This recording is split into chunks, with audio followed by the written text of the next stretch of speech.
El elemento HTML base especifica la dirección URL base que se utilizará para todas las direcciones URL relativas contenidas dentro de un documento.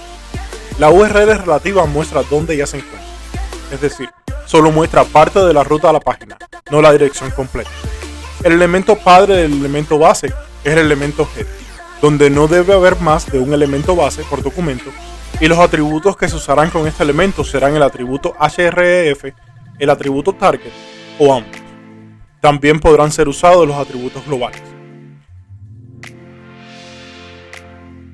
La única funcionalidad que tiene este elemento es especificar la URL que las demás URLs relativas en nuestra página van a utilizar como base con el atributo href, y como estas URLs van a ser cargadas por el navegador con el atributo target.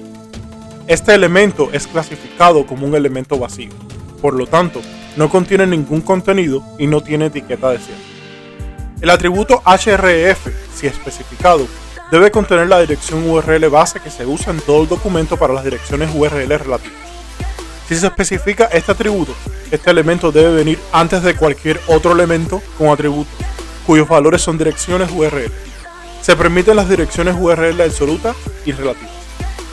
Si varios elementos base son usados con el atributo href, todos, con excepción del primero, serán ignorados.